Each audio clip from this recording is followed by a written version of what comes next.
Hello, welcome to ആക്സോണസ് learning online classes. അപ്പോൾ നമ്മൾ കഴിഞ്ഞ ക്ലാസ്സിൽ നമ്മുടെ അക്കൗണ്ടൻസി ക്വസ്റ്റ്യൻ പേപ്പർ ഡിസ്കഷനാണ് ചെയ്തുകൊണ്ടിരുന്നത്. സോ ഫസ്റ്റത്തെ 3 ക്വസ്റ്റ്യൻസാണ് നമ്മൾ നോക്കിയിട്ടുണ്ടായിരുന്നത്. ഇനി നമുക്കതിൻ്റെ കണ്ടിന്യൂസ് ആയിട്ടുള്ള ബാക്കി ക്വസ്റ്റ്യൻസും കൂടെ നോക്കാം. സോ 4ാമത്തെ ചോദ്യം എന്താ നോക്കാം. Which of the following subunit of central processing unit stores data before being actually processed? എന്താണ് ചോദിച്ചിട്ടുള്ളത്? കമ്പ്യൂട്ടറൈസ്ഡ് ആണിത്. Which of the following sub unit of central processing unit, നമ്മുടെ സെൻട്രൽ പ്രോസസ്സിംഗ് യൂണിറ്റിൻ്റെ താഴെ പറയുന്ന സബ് യൂണിറ്റുകളിൽ ഏതാണ് ഡാറ്റ നമ്മൾ ആക്ച്വലി പ്രോസസ്സ് ചെയ്യുന്നതിന് മുന്നേ സ്റ്റോർ ചെയ്യുന്നത്? ഏത് സബ് യൂണിറ്റ് ആണെന്നാണ് ചോദിച്ചിട്ടുള്ളത്. ഏതൊക്കെ സബ് യൂണിറ്റാണ് ഓപ്ഷനിലുള്ളത്? Option A control unit, B memory unit, C logic unit and D output unit. Okay, ഇതാണ് 4 യൂണിറ്റ്സ് വന്നിട്ടുള്ളത്.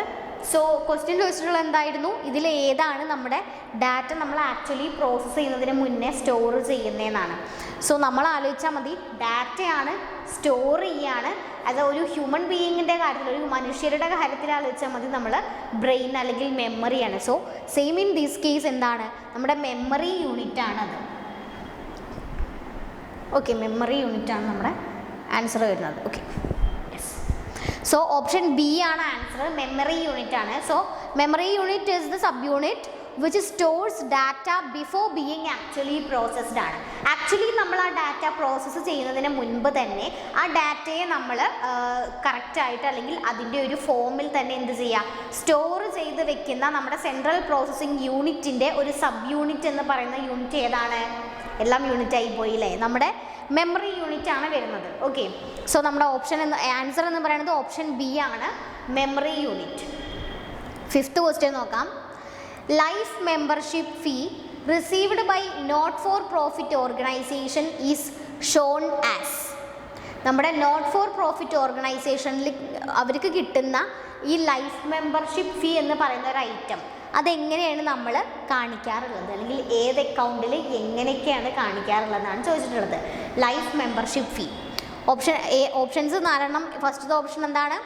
Income in income and expenditure account, B expenditure in income and expenditure account, C payment in receipts and payments account and D capital receipt and added in the capital fund of balance sheet.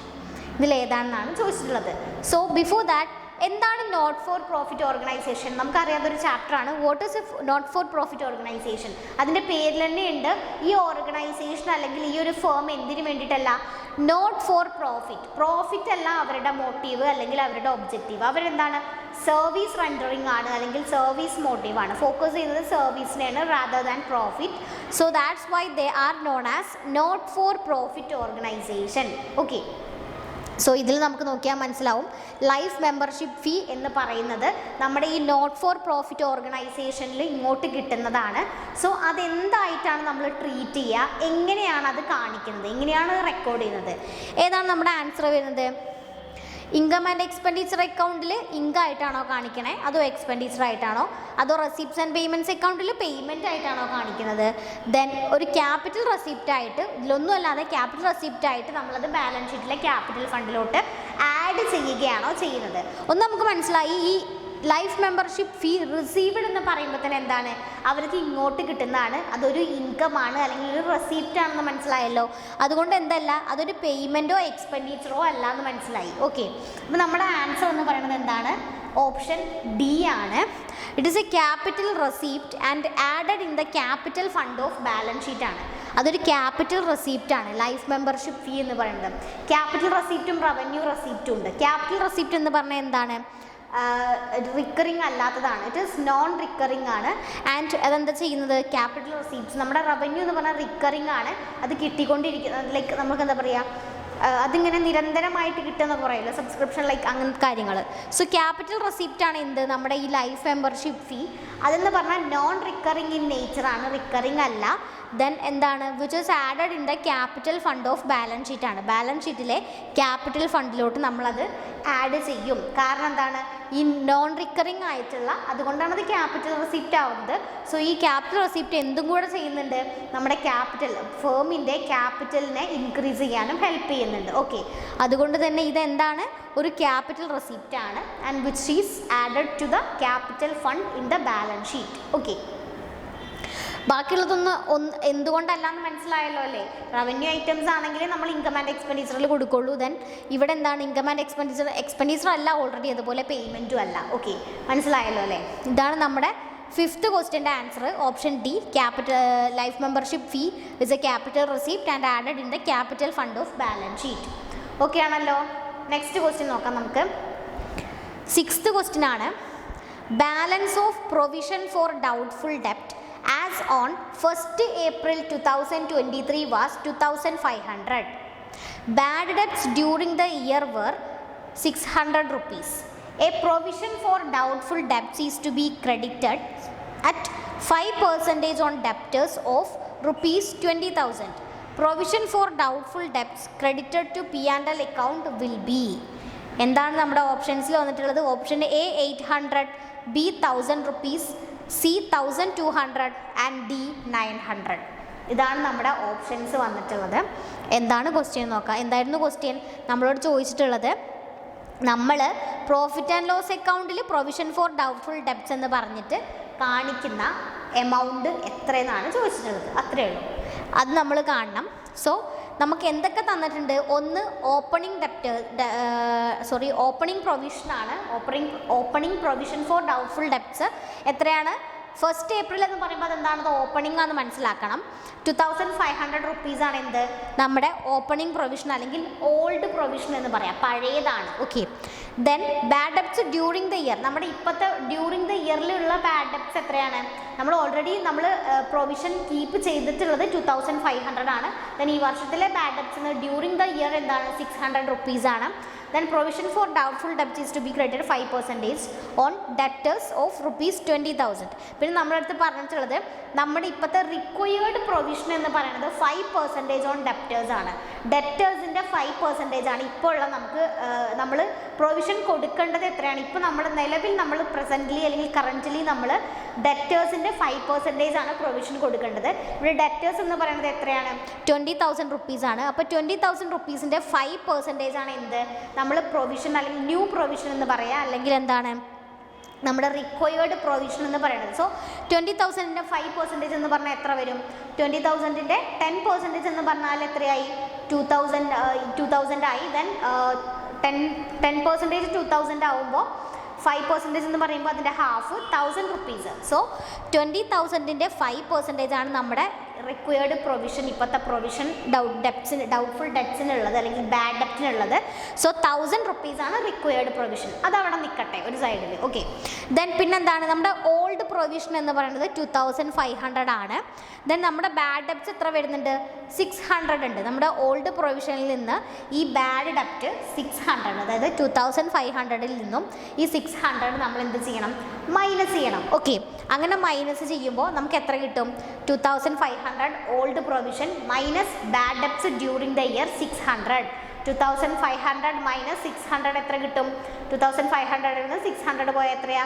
1,900 എന്ന് കിട്ടും. 1,900. Okay, 1,900 എന്ന് കിട്ടും. 2,500ൽ നിന്ന് 600 കുറച്ചാൽ. So ഇതാണ് നമ്മളെടുത്തുള്ളത്. Then നമ്മൾ ഇപ്പോഴത്തെ required provision എത്രയാണ്? നമ്മൾ ഓൾറെഡി കണ്ടെത്തിയിട്ടുണ്ടായിരുന്നു 1,000 rupees ആണ്. 20,000ൻ്റെ 5% അവിടെ നിൽക്കട്ടെ എന്ന് പറഞ്ഞ് മാറ്റി വെച്ചിട്ടുണ്ടായിരുന്നു 1,000. ദെൻ നമുക്ക് ഇവിടെ കിട്ടിയിട്ടുള്ളത് എത്രയാണ്? 1,900ഉം ഇവിടെ നമ്മൾ റിക്വയർഡ് പ്രൊവിഷൻ 1,000ഉം ആണ്. ഇതിൻ്റെ ഡിഫറൻസ് എത്രയാണ്? 1,900 മൈനസ് നമ്മുടെ റിക്വയർഡ് പ്രൊവിഷൻ എത്രയാണ്? 1,000. ദ റിമൈനിങ് ബാലൻസ് ഈസ് എത്രയാണ്? 1,900 നിന്ന് 1000 കുറച്ച ബാക്കി എത്ര കിട്ടി? 900. 900 ആണ് നമ്മുടെ ആൻസർ വരുന്നത്. സോ 900 നമ്മുടെ ഓപ്ഷനിലുണ്ടോ? യെസ്, ഓപ്ഷൻ ഡി ആണ്. സോ ആൻസർ എന്ന് പറയുന്നത് എന്താണ്?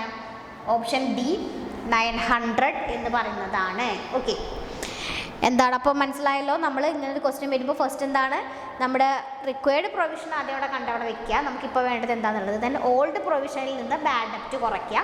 ദെൻ അതിൽ നിന്ന് നമ്മുടെ റിക്വയർഡ് പ്രൊവിഷൻ അതിൻ്റെ ഡിഫറൻസ് നോക്കുക. ഓക്കെ, അതാണ് നമ്മുടെ എന്ത് വരുന്നത്. The provision for doubtful debts credited to P&L account will be എത്രയായിരിക്കും? 900 rupees ആയിരിക്കും. ഓക്കെ, അതാണ് നമ്മുടെ ആൻസർ വരുന്നത്. അതാണ് നമ്മുടെ 6th ക്വസ്റ്റ്യൻ്റെ ആൻസർ. നമുക്കിനി അടുത്ത ക്വസ്റ്റ്യൻ നോക്കാം. 7th ക്വസ്റ്റ്യൻ ആണ്. എന്താണ് 7th question? Which of the following account is prepared by a not for profit organisation? ഒരു not for profit organisation prepare ചെയ്യുന്നത് ഈ താഴെ പറയുന്ന 4 ഏത് അക്കൗണ്ടാണെന്നാണ് ചോദിച്ചിട്ടുള്ളത്. ABCD അങ്ങനെ 4 വരുന്നുണ്ട്. എ എന്താണ്? Trading account. B income and expenditure account. C profit and loss account. And D total creditors account. Not for profit organisation നമുക്കറിയാം, അവർ പ്രിപ്പയർ ചെയ്യുന്നത് മെയിനായിട്ട് റെസിപ്റ്റ്സ് ആൻഡ് പേയ്മെൻറ്റ്സ് അക്കൗണ്ടും ഇൻകം ആൻഡ് എക്സ്പെൻഡിച്ചർ അക്കൗണ്ടും ദെൻ ബാലൻസ് ഷീറ്റും. സോ ഇതിൽ വരുന്നത് എന്തായിരിക്കും? നമ്മുടെ ഓപ്ഷൻ ബി ആണ്, ഇൻകം ആൻഡ് എക്സ്പെൻഡിച്ചർ അക്കൗണ്ടാണ്. ബാക്കിയുള്ള അക്കൗണ്ട്സ് ഒക്കെ എന്താണ്? A trading account, C profit and loss account. ഈ ട്രേഡിംഗ് ആൻഡ് P&L അക്കൗണ്ട് എന്ന് പറയുന്നത് എന്താണ്? നമ്മൾ പ്രോഫിറ്റ് ഓർഗനൈസേഷൻസ്, പ്രോഫിറ്റ് മോട്ടീവുകൾ നമ്മുടെ ബിസിനസ് ഫേംസ് ചെയ്യുന്നതാണ് എന്ത്, അല്ലെങ്കിൽ അവർ പ്രിപ്പയർ ചെയ്യുന്ന അക്കൗണ്ട്സ് ആണ് നമ്മുടെ ട്രേഡിംഗ് അക്കൗണ്ടും അതുപോലെ പ്രോഫിറ്റ് ആൻഡ് ലോസ് അക്കൗണ്ട് എന്ന് പറയുന്നത്. ദെൻ ടോട്ടൽ ക്രെഡിറ്റേഴ്സ് അക്കൗണ്ടും അതുപോലെയാണ്. നമ്മൾ ഒരിക്കലും എന്ത് ചെയ്യില്ല, ഇതിൽ നമ്മൾ ചെയ്യില്ല. ഇൻകം ആൻഡ് എക്സ്പെൻഡിച്ചർ അക്കൗണ്ട് നമ്മുടെ നോട്ട് ഫോർ പ്രോഫിറ്റ് ഓർഗനൈസേഷനിൽ നമ്മളത് പ്രിപ്പയർ ചെയ്യാറില്ല. ഓക്കെ, സിമ്പിളാണല്ലോ. ഏതാണ് not for profit organisation prepare ചെയ്യുന്ന അക്കൗണ്ട്? ഈ 4 നിന്നാണ്. അത് നമ്മൾ കറക്റ്റായിട്ട് നോക്കി. ഇൻകം ആൻഡ് എക്സ്പെൻഡിച്ചർ അക്കൗണ്ടാണ് വരുന്നത്. ഓക്കെ, ദെൻ നെക്സ്റ്റ് ക്വസ്റ്റ്യൻ ആണ് 8th question. Which of the following is treated as unrecorded asset? ഈ താഴെ പറയുന്ന 4 ഏതാണ് നമ്മൾ അൺറെക്കോർഡഡ് അസെറ്റ് ആയിട്ട് ട്രീറ്റ് ചെയ്യുന്നതെന്നാണ് ചോദിച്ചിട്ടുള്ളത്. Which of the following is treated as unrecorded asset? Unrecorded asset ഏതാണ് ഇതിൽ വരുന്നത്? നമുക്കറിയാം അൺറെക്കോർഡഡ് അസെറ്റ് എന്ന് പറഞ്ഞാൽ എന്താണ്? Goodwill appearing in the balance ഷീറ്റാണ് നമ്മുടെ ആൻസർ വരുന്നത്. എന്തുകൊണ്ട് അതായി എന്ന് ചോദിച്ചാൽ എന്താണ് അൺറെക്കോർഡഡ് അസെറ്റ്? അൺറെക്കോർഡഡ് അസെറ്റ് നമ്മൾ ഗുഡ് വില്ലിൻ്റെ കാര്യം നോക്കിയാൽ മതി. ഗുഡ് വിൽ എന്ന് പറയുന്നത് ഒരു അസെറ്റാണ്, പക്ഷെ അത് നമുക്ക് കാണാനോ ടച്ച് ചെയ്യാനോ പറ്റില്ല. അതൊരു ഇൻടാഞ്ചിബിൾ അസെറ്റാണെന്ന് നമുക്കറിയാം. ഗുഡ് വില്ല് മലയാളത്തിൽ സൽപ്പേര് എന്ന് പറയും. ഒരു ഫേമിന് ഗുഡ് വില്ല് വേണം, അതിനെക്കുറിച്ച് കേട്ടറിഞ്ഞ് സൽപ്പേര് കേട്ടറിഞ്ഞ് അങ്ങനെ കാര്യങ്ങളൊക്കെ വേണം. അതാണ് ഗുഡ് വിൽ എന്ന് പറയുന്നത്. നമ്മളൊരു അസെറ്റായിട്ട് ട്രീറ്റ് ചെയ്യുന്നതാണ്, പക്ഷെ which is not really an asset ആണല്ലോ. നമുക്ക് അതുകൊണ്ട് എന്തെങ്കിലും നേട്ടം അങ്ങനെ ഫിനാൻഷ്യലി നമുക്ക് അങ്ങനെ കാര്യങ്ങളില്ല ഇല്ല എന്ന് പറയാൻ പറ്റില്ല. ഡയറക്റ്റായിട്ട് നമുക്ക് അങ്ങനെ ഒരു ഇമ്പാക്റ്റ് ഇല്ലെങ്കിൽ പോലും we will consider this kinds of intangible assets, especially this kinds of good will ask A എന്താണ് അൻ അസെറ്റ്. സോ നമ്മൾ ഇങ്ങനെ നമ്മൾ ട്രീറ്റ് ചെയ്യുന്നത് എന്തുകൊണ്ടാണ് ഗുഡ് വില്ലെന്ന് ചോദിച്ചാൽ അൺറെക്കോർഡഡ് അസെറ്റായിട്ടാണ് നമ്മൾ ബാലൻസ് ഷീറ്റിൽ കാണിക്കുക. Okay, so good will appearing in the balance sheet എന്ന് പറയുന്നത് എന്താണ്? ഒരു അൺറെക്കോർഡഡ് അസെറ്റാണ്. ബാക്കിയുള്ളതൊക്കെ നോക്കൂ. സെയിൽ ഓഫ് ഓൾഡ് ഫർണിച്ചർ, അതൊക്കെ നമ്മുടെ സാധാ അസെറ്റാണ്. അതിൻ്റെ ഇമ്പാക്റ്റ് നമുക്ക് ഡയറക്റ്റായിട്ട് കിട്ടുന്നുണ്ട്. Then bad debts recovered, return of in the previous year, then sale of investment. Okay, അപ്പോൾ നമ്മുടെ അൺറെക്കോർഡഡ് അസെറ്റ് ഏതാണെന്നാണ് ചോദിച്ചിട്ടുള്ളത്? Goodwill appearing in the balance ഷീറ്റാണ്. ഓക്കെ, ഓക്കെ ആണല്ലോ. സോ നമുക്ക് ഈ ക്വസ്റ്റ്യൻ വരെയാണ് ഡിസ്കസ് ചെയ്തിട്ടുള്ളത്. ഇതൊക്കെയാണെന്ന് വിചാരിക്കുന്നു. നോട്ട് ഫോർ പ്രോഫിറ്റ് ഓർഗനൈസേഷൻ്റെ ആ ഒരു ഏരിയയിൽ നിന്നുള്ള കുറച്ച് ക്വസ്റ്റ്യൻസ് ഇപ്പോൾ നമ്മൾ നോക്കി, കുറച്ച് കൂടുതൽ നോക്കി. സോ ഇതൊക്കെ ഓക്കെയാണെന്ന് വിചാരിക്കുന്നു. നമുക്ക് നെക്സ്റ്റ് ക്ലാസ്സിൽ എന്ത് ചെയ്യാം, ബാക്കിയുള്ള ക്വസ്റ്റ്യൻസും കൂടെ ഡിസ്കസ് ചെയ്യാം. അപ്പോൾ ഓക്കെ, താങ്ക് യു.